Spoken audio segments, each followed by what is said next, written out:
Okay. Hey, Ryan and Lexi, it's Kimberly. Um, I wasn't sure if I was going to submit a video this year or not. After camp last year, I left feeling very motivated and inspired and with a lot more knowledge than I came with. Um, but I also left thinking that I was kind of glad I didn't get picked. Um, it seemed very daunting, and it seemed to be more than I thought I could handle. Um, but here I am. A lot has changed since last year at camp. I moved out from my children's dad and got my own place and furnished it, and we were just starting to feel like it was home, and we lost it. It exploded from a natural gas explosion. It was a really surreal thing to go through. Um, it was scary and it was intense. And immediately after it happened, I had this just feeling of hopelessness. This, like, how am I ever going to bounce back from this? And that's when I learned what having community feels like. Leaving camp last year, part of the reason I didn't think that this was something I could take on was partially because my own physical limitations, having asthma and just being out of shape. But part of it was is I didn't think that I had the community and the support in my life that I would need to take this on as a single mom of three. Um, and while losing my house was a very hard and tragic thing to through, it was really a life-changing thing in a positive way for me. People I've never even met, people I've only met once or twice, people from across the country rallied behind me and my family, and they helped us find a place to live and fill our house with joy, with furniture, with just about everything we needed.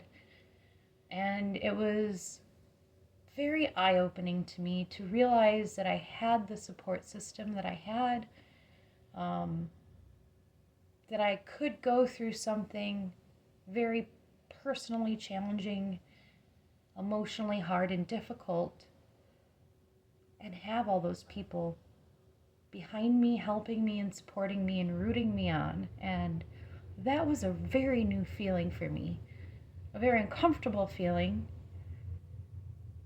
But growth and progress doesn't happen without making yourself uncomfortable.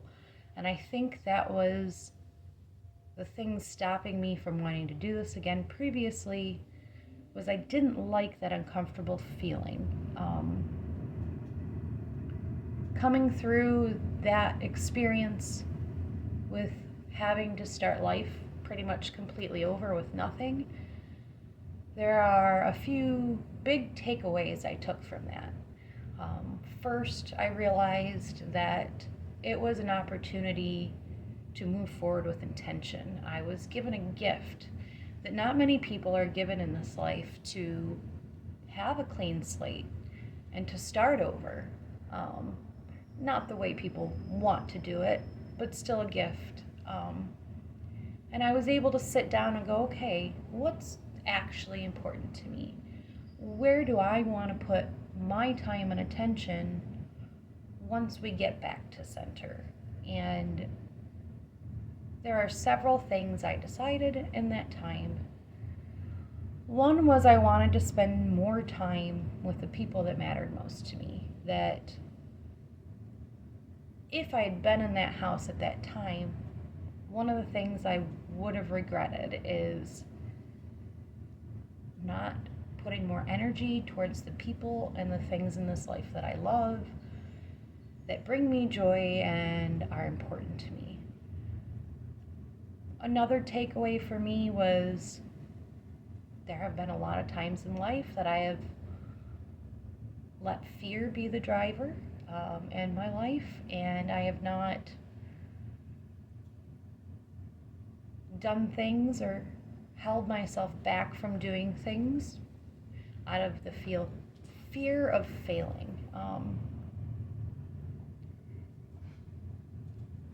With those things in mind, I really went back and forth on submitting a video this year. I want to move forward with intention, and a big struggle for me in deciding whether or not to apply was, am I going to be able to balance this with spending time with the people I love? Because biking is something that has been a joy of mine my whole life.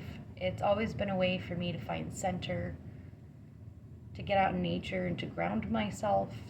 It's given me a sense of freedom, and it's hard not to just feel hopeful when you're out feeling the wind as you're soaring across terrain. And so that is a priority for me. That is something I want to dedicate more time to. But I was concerned about taking time away from my children. And I've done a lot of soul searching the last couple weeks, trying to figure out what's right for me in the moment. I don't want to let fear hold me back, but I still have the fears of the physical limitations of my body. I have fears that I'm not going to be able to prioritize myself enough. Something I've struggled with is prioritizing the well-being and the happiness of my children and the other people that are close to me over mine. And in part of weighing this decision and seeing if this is right for me, I realized that if somebody told me this was something I had to do for my children, I would have applied already. I would be on top of it, and I would give it my all, and I wouldn't stop until I finished the goal. And then I stopped, and I thought, why am I willing to do that for other people but not for myself?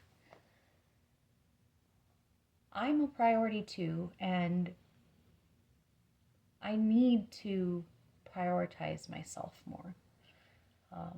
When I watch videos of past seasons of people overcoming difficulties and seeing them in that moment where it'd be easier to quit, easier just to stop, and watching them push through that moment and finish, and seeing the joy and pride in themselves that they were able to prioritize themselves enough and believe in themselves enough to cross that finish line. Every time that makes me emotional. I want that for myself. I want to look back and go, I matter, and I put my words and actions in alignment to accomplish something I didn't think I could. And I really want that for myself. I want to show myself that I'm important. I want to show my kids that you have to prioritize yourself in life sometimes. And that just because you become a parent, it doesn't mean you stop mattering as a person. And I need to believe that myself. And so here I am, submitting another application, taking the first step, and committing to myself and showing that I believe in myself as a person, that I'm willing to feel that uncomfortableness and hit that point where I don't think I can continue, and believing in myself enough to continue anyway. I don't think it's going to be easy for me. I think it's going to be more of a mental struggle than anything. But it's something I so badly want for myself. I really not just want this, but need this in my life for me. I've spent a lot of time this last year not focusing on me and focusing on my house and things that have been necessary to focus on. now I want to focus on me. I want to get myself in a spot where I'm proud of myself and happy of myself and not just surviving and doing everything for everybody else. So that is where I'm at. I want this. I need this. I hope I get the opportunity to put my money where my mouth is and do this for myself. And I hope to be hearing back from you guys. Thank you for taking the time to listen. Also, I have to address the Christmas tree. I just haven't gotten around to it. It's really not much of a priority, and it kind of brings me happiness. I might just leave it up all year at this point. But yeah, thank you for taking the time to listen, and thank you for the opportunity to go to camp last year. That was really life-changing in a lot of ways. It's helped me manage my anxiety and stress over the last several months. Remembering the things that I learned about breathing and about teaching your body to calm down, and tricking it into thinking that everything's okay. And that's been very instrumental the last several months in pushing through some of the things we've been through as a family. So, again, thank you. I hope to hear back from you guys, and good luck with everything.